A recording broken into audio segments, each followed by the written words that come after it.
the second event in our Risk Society series. I'm very happy to introduce Joyce Goggin to you today.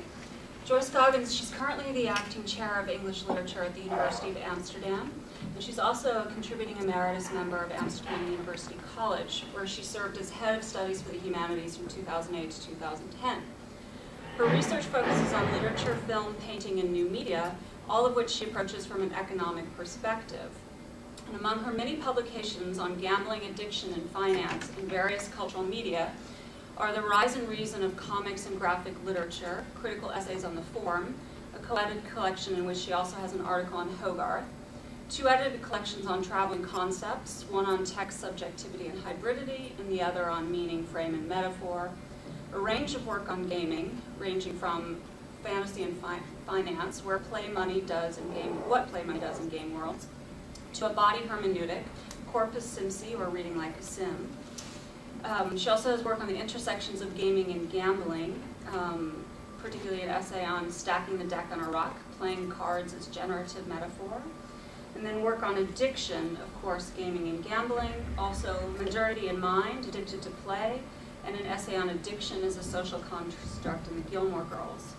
Along with this, she does have work in the more conventional mode of literary analysis, essays on Paul Auster and Neuromancer among them, work on remakes and sequels, and then a notable essay on James Bond and the political economy of Huge.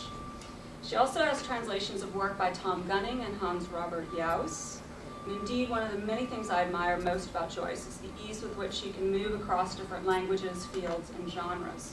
I'm very pleased to have her with us today, speaking on credit, futurity, and the art of Gunther von Hagens. Please join me in welcoming Joyce Goggins. Hi there. I'd just like to start by thanking Rita very much for having me here. It's a real treat. It's always amazing to see other people's universities. And I love this place. I haven't been here 24 hours, and I've played tennis twice. What's not to love? I was also going to just mention that, at home in Amsterdam, when it's nice weather like this, you generally begin by, apologizing to everybody for keeping them in on such a nice day. That, I don't think people do that here, really, do they?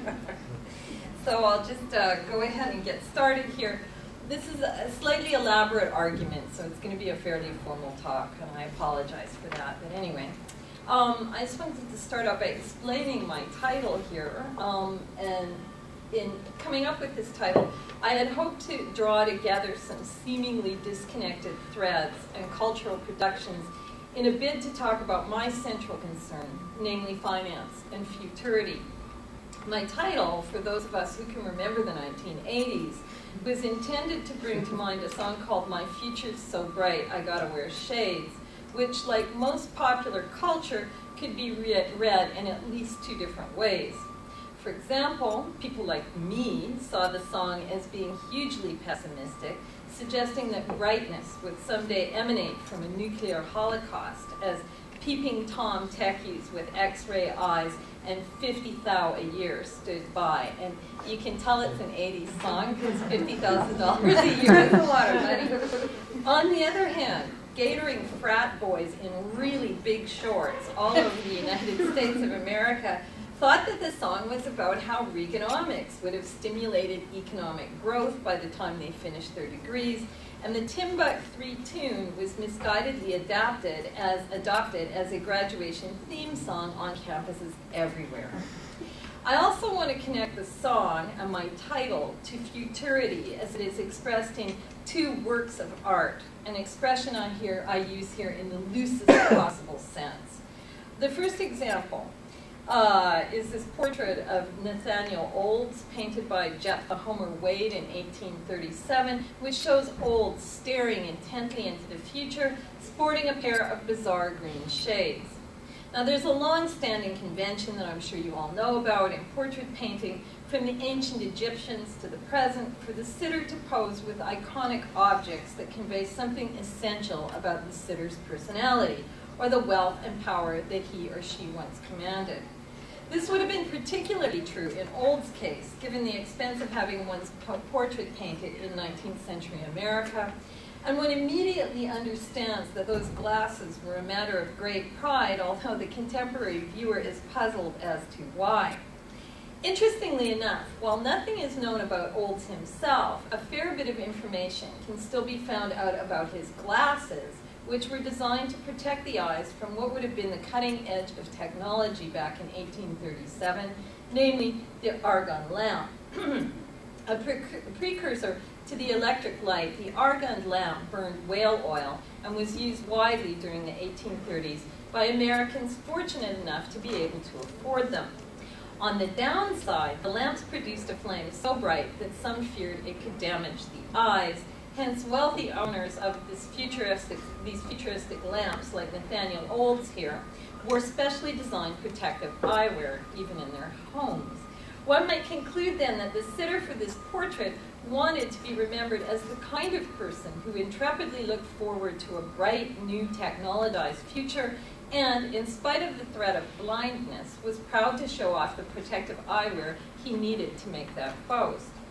The second work of art that I want to discuss in light of finance and futurity is Gunther von Hagen's installation, Body Worlds, featured in Casino Royale, the 2006 revisionist addition to the James Bond franchise. Von Hagens himself is highly ambivalent as to his status as an artist, at times claiming to want to be known strictly as an anatomist. Given, however, that the card players in his installation are at least as emotionally compelling as the subject of Wade's portrait, I will draw on his constructed status as an artist in my argument here. As it is well known, the German anatomist spends a great deal of time positioning himself and his cadavers as works of art. His insistence on wearing a black fedora hat is part of a program of artistic aura creation and explicitly references Joseph Beuys, the 1970s German sculptor and performance artist who, like von Hagens, started his career in medicine.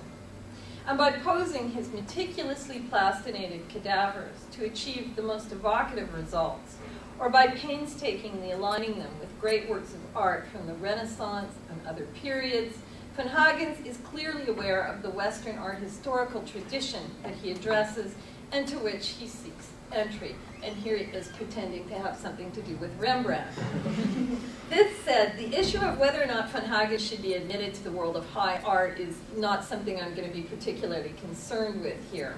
The one argument that does concern me, and which is frequently made in the hopes of solidifying von Hagens' reputation as an artist, is that over 25 million visitors have flocked to see his installations and have reacted to them as though they were art.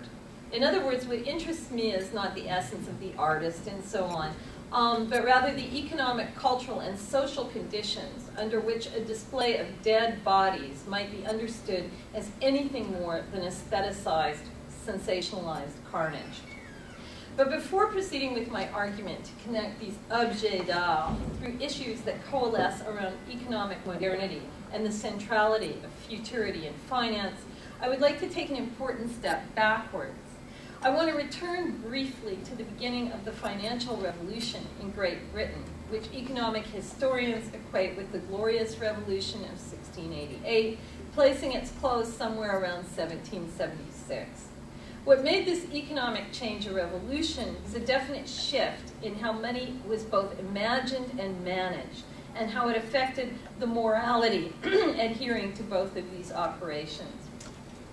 The moral qualms that had held off the birth of finance in the institutions through which it is conducted were probably rooted in a combination of two modes of thinking as to what money should be permitted to do. And the first, comes from Aristotle's Poetics, and the notion that money, getting more money, was unnatural. And this kept the door to the financial revolution closed until 1517, when, of course, Martin Luther published his 95 Theses for the Reformation of the Catholic Church, in which he advanced this sort of liberalized version of the doctrine that would do much to support commerce.